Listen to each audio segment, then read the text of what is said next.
Yes. Cut my music, cut my music. Smackdown 9/20/25. This is a WRESTLEPALOSER, continuation of the WrestlePalooza Build-Up Week go-home shows for Raw and SmackDown. I tried to upload these videos Friday and Saturday, but the data was corrupted, so hopefully a third time's the charm. This is a continuation from the Raw WrestlePalooza show, where absolutely nothing, and I mean nothing, happened. We got exciting matches like Penta versus Kofi and Grande Americano versus AJ Styles, with even more Americanos. Brock Lesnar ripping his pants and going into business for himself while being the heel. We also, and let's not forget, we got mid-carders for the main event because the so-called main eventers were busy cutting boring 20-minute promos instead of wrestling in said main event. You think Paul Levesque McMahon asked himself, what can I do to make up for that crap build-up show, Raw, to get people excited for this PLE I want people to pay $30 for? How can I improve this SmackDown to get fans excited for this WrestlePalooza build-up show? I know. I'll give them 3 matches and 8 promo filler segments, and one of the segments will be wrestlers arriving to work. That'll get them. That'll justify the $30. You think I'm joking about the matches, the 3 matches, and the promo fillers? Well, ladies and gentlemen, let's get it started. Well, like I said before, we got to start this show off with wrestlers arriving to work. We got to start the show off with this. We got to let you know. Guys, this is filler crap. This is filler BS. Wrestlers arriving to work. Eventually, we're going to have wrestlers leaving work. So we get wrestlers arriving to work, and then later on, we're going to get wrestlers leaving work. Then, after this, we get Michael Cole. He's going to go interview Brock Lesnar. But Brock comes out instead. Brock proceeds to pick up Michael Cole and carry him around the ring. He threatens Cole in the corner. And here comes Corey Graves to the rescue. But Brock proceeds to give him 2 F5s.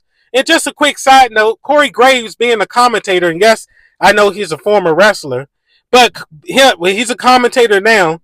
He took the F5 better than 98-99% of the roster. That's just a quick side note. Now, I'm sure you're thinking, what does this accomplish for the John Cena match at WrestlePalooza? And you'd be right to think, absolutely not a damn thing. This happened because Brock ripped his pants on Raw, then proceeded to yell, I rip my pants, and I wear blue underwear while twerking on the ropes and high-fiving fans. He's the heel.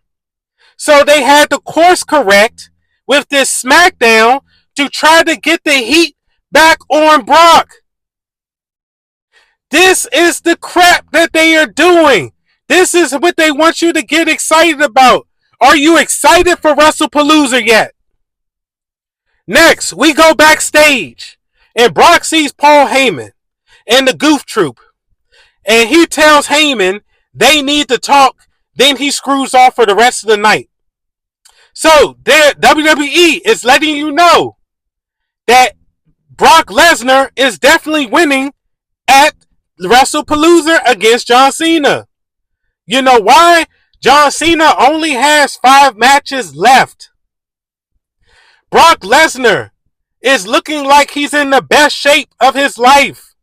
And now he has this potential storyline going on with Paul Heyman. What's going to happen next? What does he mean they need to talk later? So anybody with common sense can see that Brock is winning this match. This is what I mean by Mickey Mouse crap. Next, we get Charlotte Flair and Alexa Bliss versus She Hervis. This is Chelsea Green and Alba Fire. Charlotte is walking down to the ring with Alexa Bliss, looking all buddy-buddy, play fighting, and looking like they're the best of friends. And this match is for the women's tag belts. But you know what? We already know that Chelsea Green and Alba Fire are going to lose this because they are jobbers with no storyline. And on top, these matches are pointless, and these are only made to make Charlotte Flair look more likable. Because over the last couple of years, she's been getting heat from the fans because she comes off as unlikable. So they team her with Alexa Bliss so she can get the Alexa Bliss rub because everybody loves Alexa Bliss. Once again, all this is done to eventually get the belt onto Charlotte. Just like they're using Io to eventually get the belt on Rhea Ripley. They want the Io rub to get off on Rhea, just like they want the Alexa rub to get off on Charlotte. People forget about this. When they had Charlotte team together with Asuka, because Asuka was popular, and they wanted Asuka to give the rub to Charlotte.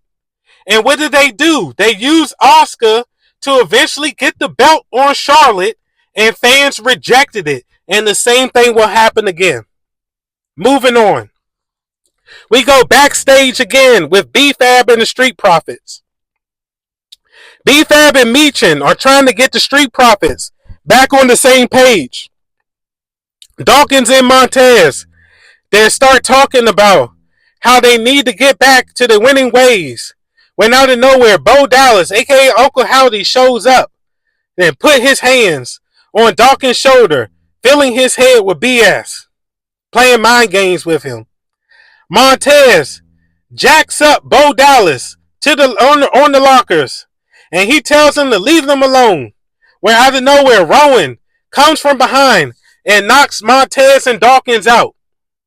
So where's this leading to? Dawkins turning on Montez and joining the Jobber 6? Who cares about this? Moving on. We got R-Truth and Garza in a segment promoting the ESPN mobile app. Next, second match of the night, we get Fraxium versus Braun and Bronson Reed. Fraxium is holding their own in the beginning, flying around the ring everywhere, taking it to Bronson and Braun Breaker. But eventually, they end up packing them up for the 1-2-3. What did this accomplish? Does this get you excited for the WrestlePalooza? You tell me. Nick Aldis announces a match between Carmelo Hayes and Sami Zayn. Typical Sami Zayn match where he's injured, quote unquote injured, and quote unquote he has to come from behind because he's the underdog. This is a typical Sami Zayn match. Carmelo Hayes, former #1 draft pick, Smackdown draft pick, and this is what he's been reduced to, losing to somebody who looks like he just got off the second shift at the John Deere factory. I want you to take a look at this John Deere employee, and then I want you to take a look at Sami Zayn and tell me the difference between these two. And this is who Carmelo Hayes is losing to, the former #1 draft pick for SmackDown. Okay, that's what we're doing. Next, we go backstage again. Once again, with Damian Priest and Nick Aldis, with some male feminists with a man bun, who tells Damian Priest he has anger issues and that he's toxic. And then Damian Priest proceeds to throw him through the wall and tells Nick Aldis to set up the match between him and Aleister Black. Are you excited for WrestlePalooza yet? This is riveting stuff right here. Very exciting. We get yet another promo / vignette from Solo Sikoa. Next, moving on to our main event. We get a contract signing.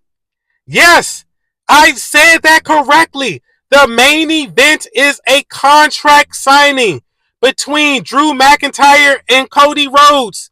Even though they are fighting tomorrow at WrestlePalooza. This is what they're giving you. So it's either this or you get mid-carders in the main event. Pick your poison. Drew tells Cody the fans will eventually turn on him and he'll be sitting where he is. And Cody tells Drew that he does it for the fans. And typical boring Cody promo. But since we didn't get a main event where main eventers are fighting, Paul Levesque decides, you know what? Let's throw them a bone and have them brawl. So we'll have the main eventers, we'll have them brawl. And that's how we'll end the show. And this is how we're going to end Smackdown. Your WrestlePalooza go home show / go home week. And this is how you end the show with a contract signing brawl. And then to further stroke his ego, Paul Levesque McMahon, he let you know he produced this garbage. The only positive thing about this is at least Paul Levesque McMahon didn't do a podcast and didn't go to a boxing event before coming to the show.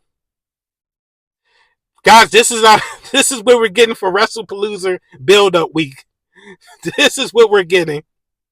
So that's our SmackDown review for WrestlePalooza build-up week. This is going to be terrible. Patreon and I will be posting a post-WrestlePalooza post-show later today. Since this is a late video, we're going to get it posted today.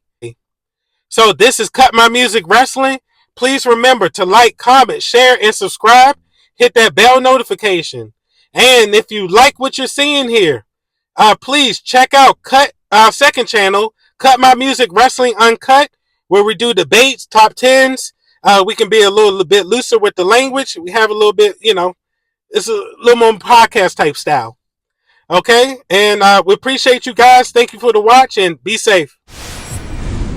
Yes.